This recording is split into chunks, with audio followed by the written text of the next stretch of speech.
Good morning, friends. It is Monday, February the 27th, and today we are back in court on the Murdaugh trial. So listen, I was looking at the numbers over the weekend, and there are a lot of new people to this channel. That is so bizarre to me. I am just a nice lady from New Jersey, ranting and raving in her house about all things gossip related to whatever I feel like gossiping about. I do not gossip in my I don't gossip that much in my real life. And if somebody tells me a secret, it's in the vault. But if you are a public figure and I read it on the internet and it feels or sounds true, well, then I'm here to talk about it. Please know this is not the news. If you want facts and figures and proof, you should check the news. This, my friends, is not the news. This is gossip, rumor, and innuendo. So listen.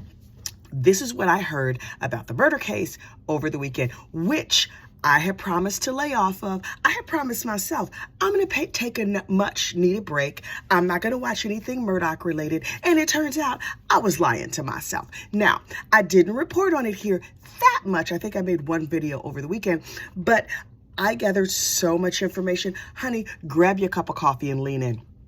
Because, well, folks, now, if you are like me and you have followed this trial for 2 years, I know some of y'all are joining the party late, but I have been on this mess for 2 years. Just because I saw it on the cover of People magazine and I was like, oh, what's that? I love true crime. And so I read the first Murdaugh story, and then immediately before I even left the Target where I bought the before I left Target where I bought the People magazine, I was like, let me find a podcast because I'm sure somebody is making a podcast about this. And then I found Mandy Matney's podcast. It was the very first one she ever did. And honey, it was a mess, a hot ass mess. But Mandy had the tea, and I was there for the tea. The very first episode of Mandy's podcast was called South Carolina's Chappaquiddick, and it talked about the boat wreck. And I was like, oh, the quality of this podcast is terrible, but the quality of the tea was excellent. So I've been on it, watching, listening, and following everything. There is still a lot of information out there that the jury has not heard. Now, there's a zillion characters in this case, a zillion. And I know them all, but I don't know that you know them all. So if I throw out a name that you don't know, I encourage you to Google because I'm probably not going to explain it. So Will Folks, I'm suspicious of Will Folks. I mean, I think Will Folks went from being like, yay, Will Folks, one of my favorite people, to like, Will Folks. And now I'm kind of somewhere in the middle. Well, Will Folks does a weekend review for Fitz News, right? He's like the founding editor or something like that of Fitz News. And so he's been on Murdaugh's behind since day one. Initially, he and Mandy were on Alex's behind, but they had a big fight about a little scandal. I talked about that. So months and months ago, Will Folks interviewed a sex worker that had been trafficked and sexually abused by Alex Murdaugh. The story was scandalous. And I watched every minute of it. I think it was like a 2-part interview, an hour interview. It was a very long interview where she went into all kinds of details of his sexual preferences and practices. It was disgusting. So I'm like, are they going to bring up the sex trafficking angle of this? Are they going to bring up the Barrett Boulware angle of this? Like, there's a lot of stuff out there. This is what Will Folks is reporting now, questionable journalist that he is. Apparently, the state has some additional information about Alex Murdaugh that is possibly scandalous, quasi-scandalous, that they have not brought up yet. Speculation is that they are holding it for their rebuttal case.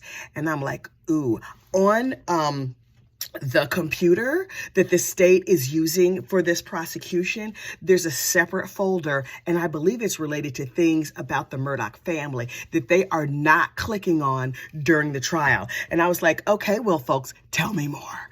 But he did not. He didn't go into detail, and he was like, yeah, the state is pulling their punches, and let's see if they click on that other folder that they have not touched yet as this trial wears on. Well, we are in the final days of this trial. The jury is expected to get to the trial this week. Today, it's a Monday, so the defense has 2 more witnesses to put up. Those 2 witnesses are supposed to take only 2 hours. Well, we know these people are time blind. Find a cure. Nobody in this trial knows a thing about time. Oh, was that 5 minutes or 5 days? They have no idea. The 3-week trial is now going into the 6th week. So we could honestly be here for another 4 months. Did you know that the OJ trial lasted 11 months? 11 months.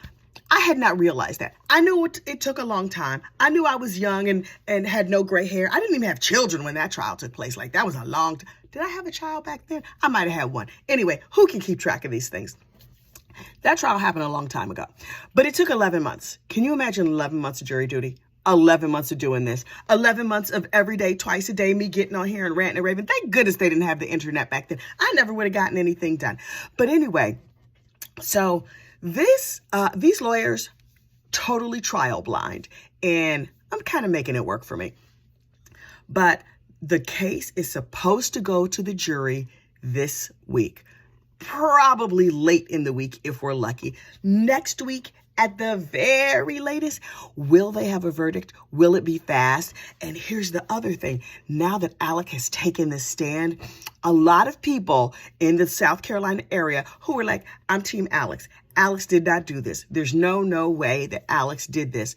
After he took the stand, folks are changing their minds. Apparently, there's a woman who used to tailgate with Alex who was like, I know him. I know the family. No way.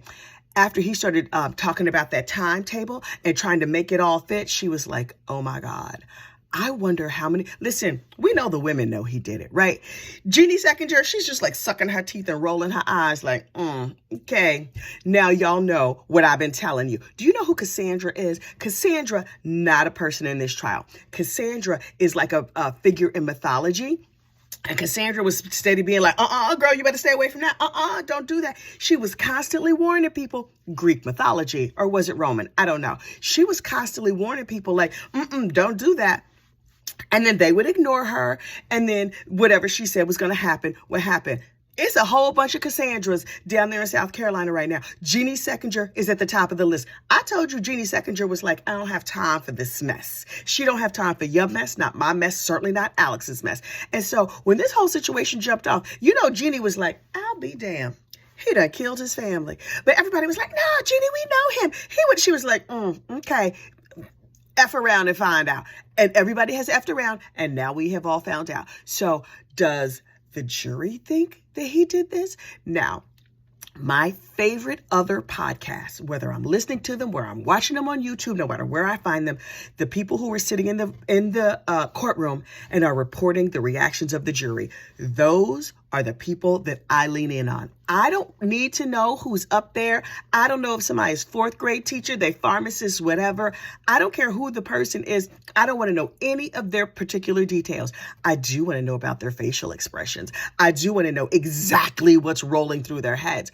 But apparently there's about half the jury who the whole time had the this bitch look on their face all through the trial, right? They're like, he did this. And then half of them were like, I'm bored. Or like a third of them were like, I'm bored. I don't know. And then there was a section who would just like tune in and tune out and tune in and tune out. Last week, when Creighton Waters asked Alec Murdaugh, are you a family annihilator? Well, apparently the entire jury stood up and took notice. They arched their backs. They leaned in. They started paying attention. And if you go back and if you look at the footage of when Creighton Waters asked Alex Murdaugh, are you a family annihilator? As he shakes his head yes, but says the words no. And then he gives Creighton the look of death. And he snorts real hard through his nose. And you could tell if he could take out a 300 blackout and shoot Creighton right there, he would. I thought he was guilty before all of that happened. After that happened, the jury was like, oh, this mother sucker. Okay. So also the other, my throat is still dry. The other information that I'm hearing is that Dick and Jim, Alex's lawyers, begged him not to take the stand. Begged him. They were very, very, very like, don't do this. Let us protect you. Let us do this. Well, if you know Alex Murdaugh, like I know Alex Murdaugh thinks he's the smartest man in the room. He thought he was going to get up there and talk his way out of this and just explain and be folksy and aw shucks and whatever.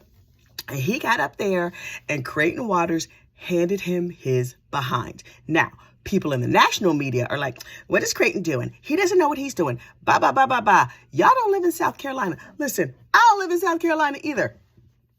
Do I have facts? You know my theory. No facts, no problems. Like, I don't know a thing. I do not know what this jury will do. Might they hang? I don't know. I thought there was an excellent chance they would hang before Alex got on the stand. Now that Alex has taken the stand, I suspect there's a really good chance he's going to be convicted. And I think he put the gun in his own hand. I think that timeline, the way they boxed him in and they just like, oh, okay, so you're still saying you took a nap? You're still saying this, and that? They narrowed it in. So basically, he would have had to go back to the house, take a 3-second nap, get up, do a whole bunch of steps just to put his coat on and walk out the door. No, friend, no. Alex on the stand has slit his throat. He slit his own throat. Also, I wonder if he's convicted, will he unalive himself in prison? You know, you can't say the S word on this lovely YouTubes because they'll like flag you or take you down or do whatever they do. But I wonder if he will unalive himself while he is in prison. Also, I was looking it up, and Chris Watts and other family annihilators are considered like the lowest of the low in prison. Oh, and also Chris Watts, the guy who like killed his family, his young children and his pregnant wife. Ugh, so terrible. He spends all his time writing to women. Really, dude? Who's dating this guy? Who's writing to him? But I wonder, like, all kinds of these disgusting human beings who do terrible, terrible crimes end up with like a large female following. The way the internet works, 3 years from now, you know there's going to be a free Alec Murdaugh campaign, right? People are going to be like, free Alec Murdaugh, find a cure, raise the funds, let's get a GoFundMe. Let me tell you right here and right now, I will not read it. I will not follow it. Okay, if there's good gossip, I'm going to follow it. Let's be real. But, ladies, raise your standards. No Alec Murdaughs. This is what we need to know. No bums. Nobody who is accused of murder. Nobody who's been questioned in connection to a murder, guilty or innocent, because that tells me you probably had bad judgment. If you happen to be in the wrong place at the wrong time, that's one thing. But like, And my personal rule, if I'm going to date a man, I mean, I'm married for a super long time, but I had this rule. Even when I was dating my husband, I had a child, he had a child, and then we had 2 kids together, right? And people were like, oh, he got a baby mama. And I was like, yeah, but she's cool, whatever. I now refer to her as my sister wife. That's another tale for another day.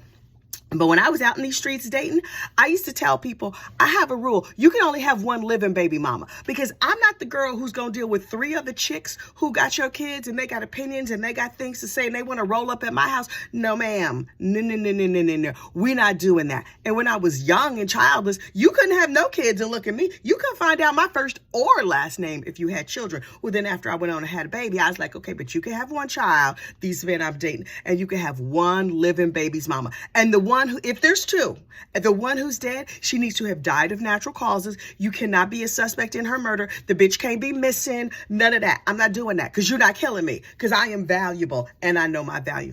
Lord, I have gone far afield. Okay. This is what we need to know for this morning's video. This morning, the defense is back on the stand with their 2 expert witnesses that they had there in South Carolina last week, but never got a chance to get around to. So those witnesses are supposed to be quick witnesses, up and back, and then they will rest their case. And then the state comes in with 2 rebuttal witnesses. Now, Creighton is sadly very, very time blind. So he says he has 2 witnesses, maybe half a day. Then there will be closing arguments, which if they go 2 hours each, that's a day, half a day right there, right? So there's going to be closing arguments, then jury instructions. In a 6-week trial, jury instructions could take another 2-3 hours, and then deliberations. And then we wait. I do not know where I will be when we finally get around to verdict watch. I really, really, really hope that they don't take a super long time on verdict, but I don't know. I've been invited to do an Instagram live or a Facebook live for the verdict watch, or like when the verdict gets read. I don't know if I'm going to do that. I don't know if I'm available. I don't know if it was a real invitation or somebody just yakking their gums. Either way, I'm thrilled to have been asked. Okay. This is probably my longest video by far because I had a lot to say today. This is what happens when I just skip a day posting. Then I just read, and I got to spill it all this morning. And as usual, as soon as I press stop on this little record thing, I will think of 3 other things that I was going to say. I'll have to write them down and save them. Okay. I am no longer on vocal rest, although I am quite loquacious this morning. And so I probably should go on vocal rest just because shutting the hell up is a good practice for me. But I'm going to finish taking care of school uniforms this morning. I'm going to finish my nice cup of coffee and go work out because, as you know, all this cute does not happen automatically. I have to work at it. I hope you don't have to work at it. I think you're naturally cute. I'll see you out there. All right, y'all. I will talk to you after trial today, and you have a great, safe day. Bye.